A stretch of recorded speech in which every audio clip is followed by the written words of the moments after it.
Hey guys, I'm back here to talk about Week 13 wide receiver cornerback matchups. Now, for most of you, this is either the last week of the regular season or the first week of your playoffs. Either way, it's a very important and crucial week. So here's what I'm looking at in terms of wide receivers this week. The most exciting matchup for me is Julio Jones against Xavier Rhodes. Now, everyone's going to get excited after last week what Julio did, 253 yards, 2 touchdowns. People are like, hey, Julio is finally breaking through. They're finally passing him the ball. We've been waiting for this the whole season, so people are going to go after him in DFS. Everyone's going to get real excited about Julio Jones, but I kind of want to pump the brakes on that a little bit and look at what Julio has done in the past after he had an explosive game like this. Julio has been a very streaky receiver in his career. He's been one of the best receivers in the league, but at the same time, he's been a very streaky guy. In 2015, he started off the season 141 yards week 1, 135 yards week 2, 164 yards week 3, and then week 4, he went for 38 yards, and then he didn't have another 100-plus yard game for 4 straight weeks. 2016, his 2 biggest outputs of the season were 300 yards and 174 yards, and both of those games were followed by a game of 29-yard outputs.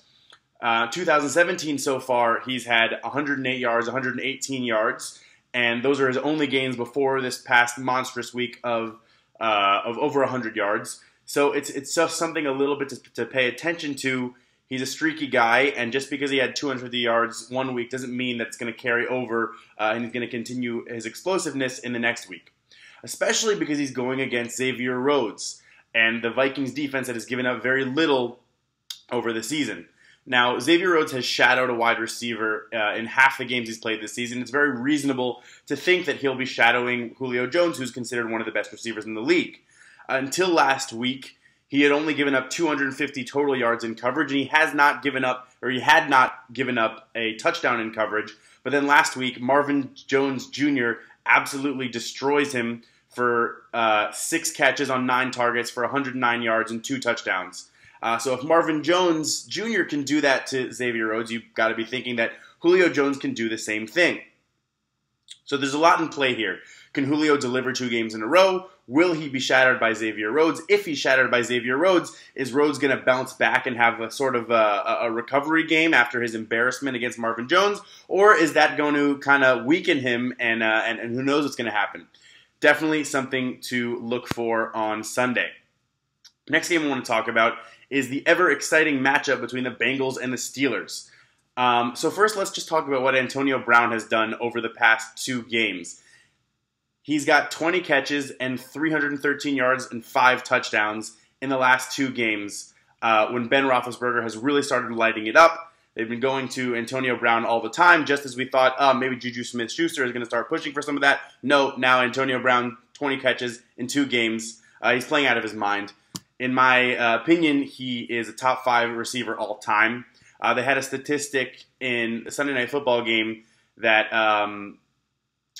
not since 1960, some year in the 60s, I wish I wrote this down and remembered exactly what it was, but not since the 1960s did a wide receiver lead the league, or was either first or second in the league in receptions for a 5-year slate, going 5 years straight. Now, Antonio Brown, since 2013, has done that, has been first or second in the league in receptions, and he's currently first in the league, and so this would be 5 years. He's absurd. I actually have Antonio Brown and Ben Roethlisberger in my main dynasty league, and over the past 2 weeks, they've combined to put up 138 points for me.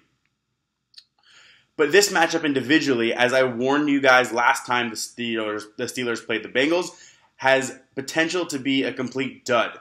Last time they played, earlier in the season, even though the score was 29-14, A.J. Green was held to 3 catches for 41 yards. And Antonio Brown's day was saved by a touchdown catch he had. But besides that, he only had 3 catches for about 60 yards. So he was saved by a touchdown. But this game, this Steelers-Bengals game, is many times way overblown, and it turns out to be a huge disappointment. And this is because both of these teams have very good defenses. The Bengals have given up the 3rd fewest fantasy points to wide receivers, but they give up the 5th most rushing yards on a per-game basis, and so I think it's going to be a big day for Le'Veon Bell. The Steelers give up the 7th fewest fantasy points to wide receivers, though Artie Burns was was burned, and that whole secondary was carved up by the Packers and Brett Hundley last week, which was very, very confusing for those of us who have been following the Steelers. But overall, the Steelers give up the sixth fewest rush yards per game, and the Cincinnati offensive line generates only 1.5 yards before contact for their running back, which is the fourth fewest in the league. So I imagine they will be trying to pass the ball a lot, but last time they tried to pass the ball against the Steelers, it did not go well. A.J. Green did not get a lot of receptions, and they've had a tendency to throw to Brendan LaFell over the past few weeks, so I think it's going to be a tough day for A.J. Green, possibly a tough day for Antonio Brown. It could be a big ground day for the Steelers, but again, these games are usually a disappointment, so watch out for that. The last guy I want to cover today is Sammy Watkins, who's had a resurgence over the past few weeks. Weeks 1 through 7, Sammy Watkins is the wide receiver 44. Weeks 9 through 12, he's the wide receiver 12. He's right on the edge of wide receiver 1 material. He's got 3 touchdowns in 3 of the last 4 games, and in those 3 games, he's eclipsed 12 PPR points in the same 3 games. Just as he was beginning to get on a roll, though, he faces Patrick Peterson again, who shuts down almost every single wide receiver that he faces.